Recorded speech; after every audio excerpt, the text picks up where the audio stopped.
Hey everyone, it's the money, and let's be real, we've all been there. Standing in line, scrolling online, and bam, you're hit with the urge to buy something you hadn't planned for. That, my friends, is the sneaky beast we call impulse buying. In this video, we're diving deep into the psychology behind these sudden shopping sprees. We'll uncover why we fall victim to them and how they secretly drain our bank accounts. But don't worry, this isn't just about identifying the problem, it's about conquering it. Stick around as I break down practical strategies to help you resist those tempting purchases and take back control of your spending. Forget buyer's remorse. Let's master your money together. Have you ever noticed how stores strategically place candy and tempting treats near the checkout lines? That's not an accident, guys. That's the psychology of impulse buying in action. It preys on our emotions and instant gratification. Studies have shown that when we get that rush from buying something new, our brain releases dopamine, the feel-good hormone. And let's be real, we live in a world of instant gratification. 2-day shipping? Yes, please. Food delivery in under an hour? Sign me up. This need for instant satisfaction can easily spill into our spending habits. We buy things to feel good, to fill a void, or even just because we're bored. But here's the thing. Those feel-good vibes are fleeting. That dopamine rush? It disappears faster than your money after a trip to Target. And what are you left with? A pile of stuff you probably didn't need and a dent in your bank account. Okay, let's talk numbers. It's easy to brush off a $20 impulse buy here or a $50 online shopping spree there. But let me tell you, those small purchases add up faster than you think. Imagine this. You spend an extra $25 a week on impulse buys. That's a latte here, a cute phone case there, maybe a new book you had to have. Seems harmless, right? Wrong. That's $100 a month. That's $1,300 a year. Think about what you could do with an extra $1,300. You could invest it, pay down debt faster, or even finally book that vacation you've been dreaming of. Impulse buying isn't just about the money you spend on those individual items. It's about the opportunity cost, the things you're sacrificing by not being mindful of your spending. So the next time you're about to hit add to cart on something you hadn't planned for, ask yourself, is this worth sacrificing my financial goals for? Is this going to bring me lasting joy, or just a fleeting moment of satisfaction? The first step to conquering impulse buying is understanding what triggers it. And trust me, these triggers are everywhere. For some of us, it's those strategically placed items at checkout lines I mentioned earlier. Candy bars, magazines, those adorable travel-sized toiletries, they get us every time. Others might be triggered by online shopping. Targeted ads that seem to know exactly what you want, even if you didn't know you wanted it. Flash sales creating a sense of urgency, and the ease of one-click checkout are all designed to make you spend more. And let's not forget about those emotional triggers. Had a bad day at work? Treat yourself. Feeling stressed or anxious? Retail therapy? Our emotions can be powerful motivators, but they can also lead to poor financial decisions. Recognizing these triggers is crucial to breaking the cycle of impulse buying. Chapter 4. Outsmart the urge strategies to control impulse buying. Now that you're aware of the psychology and triggers behind impulse buying, let's talk about how to actually control it. My first tip is simple. Create a budget and stick to it.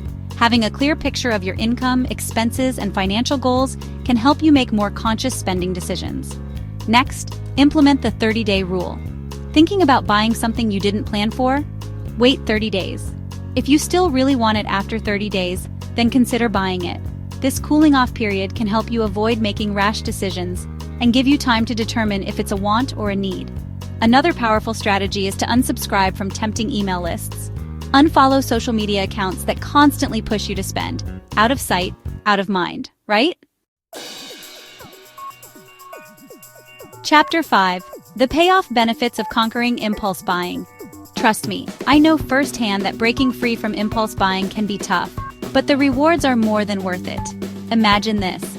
You check your bank account, and instead of feeling that familiar pang of guilt or anxiety, you feel a sense of pride and accomplishment.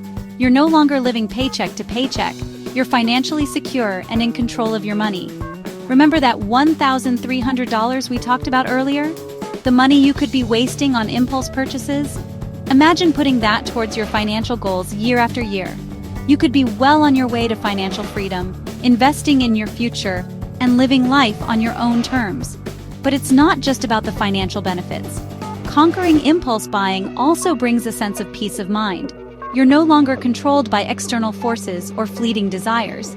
You're making conscious, deliberate decisions about where your money goes, and that's incredibly empowering. Chapter 6. From Shopaholic to Saving Superstar, Success Stories. I've received countless messages from viewers who have successfully tackled their impulse buying habits. And let me tell you, their stories are incredibly inspiring. One viewer, let's call her Sarah, used to be a self-proclaimed shopaholic. She'd spend hundreds of dollars each month on clothes she didn't need and gadgets she never used.